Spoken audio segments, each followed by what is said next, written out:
Today we're going to talk about multiplying decimals. But before we go over the rules for multiplying decimals, let's review the rules for adding and subtracting decimals. Okay? Because a lot of times kids think the rule for adding and subtracting decimals is the same for multiplying decimals, and it's not. Okay? So for adding and subtracting decimals, the rule is to what? To line up the decimals. So there's only one rule, right? Line up the decimals. Okay, so that's the rule for adding and subtracting decimals. Now, multiplying decimals is a completely different rule, different steps. We do not line up the decimals for multiplying decimals. So let's write down the steps for multiplying decimals.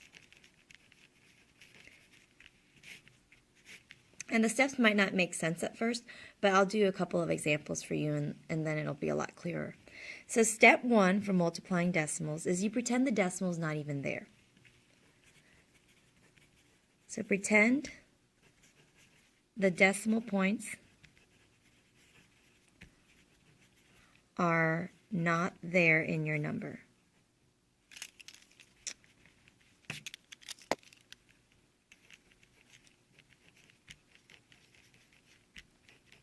Okay, so remove them. Pretend they're not there.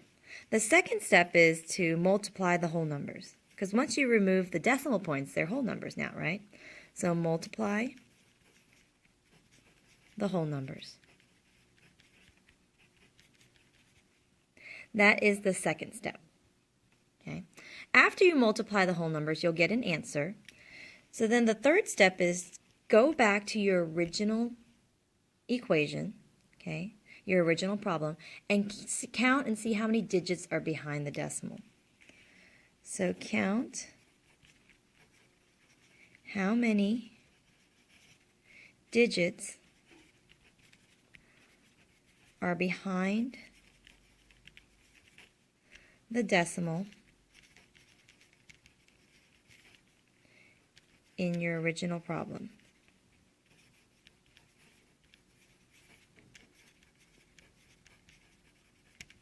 Okay, so we're going to go back to the original problem and count how many digits are behind the decimals, should be plural, decimals in your original problem. Okay, then the fourth step is to put the decimal in the answer. Put the decimal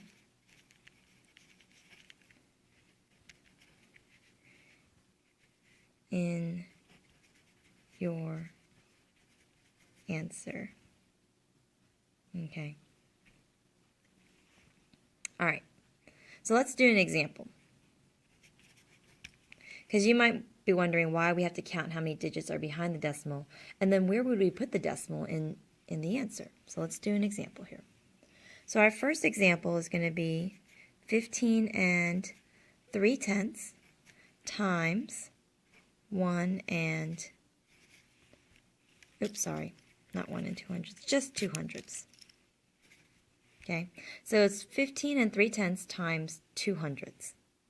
All right, so our first step is to pretend the decimal's not there, right? So if we remove the decimal, our new number would be 153 times 2, right? If we remove the decimal, pretend it's not there, that's what our number would be. Now we multiply the whole numbers, and I like to multiply vertically, put one number on top of the other, all right? 2 times 3 is 6, 2 times 5 is 10, carry the 1, and then 2 times 1 is 2, plus the 1 is 3. 306. Now, our third step is count how many digits are behind the decimal in your original problem. In our original problem, there are 1, 2, 3 digits behind the decimal. See that? There's 1 here, and then 2 here. So altogether, there's 1, 2, 3 digits behind the decimal. So then when we put our decimal in our answer, it has to be in front of 3 numbers. So 1, 2, 3. Our decimal has to be right there. See that? So the answer for this would be 0 and 306 thousandths. Our decimal must be in front of 3 numbers because there are 3 numbers behind the decimal in our problem. All right, let's do another example.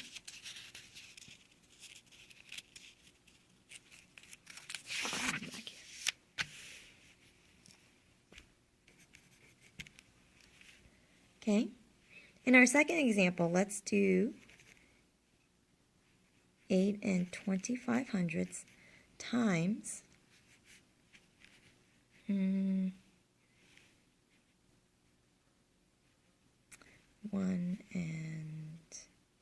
21 hundredths. Okay, so first step is to pretend the decimal's not there. So if you remove the decimal, that would be 825 times 121. Okay, and I like to put one number above the other when I'm multiplying. So 1 times 5 is 5, 1 times 2 is 2, 1 times 8 is 8, right? Now we move on to the second number, which should start here, so I put a 0. 2 times 5 is 10, carry the 1. 2 times 2 is 4, and 2 times 8 is 16. Now I'm in my digit in the hundredths place, so I need to put 2 zeros and start in the hundredths place. 1 times 5 is 5, 1 times 2 is 2, and 1 times 8 is 8. I'm going to add it all up, and that would be 5, 2, 8 plus 4 is 12, 17, carry the 1, 8, 9, and then 1 plus 8 is 9. So my answer is 99,725. Now it's time for me to count how many digits are behind the decimal.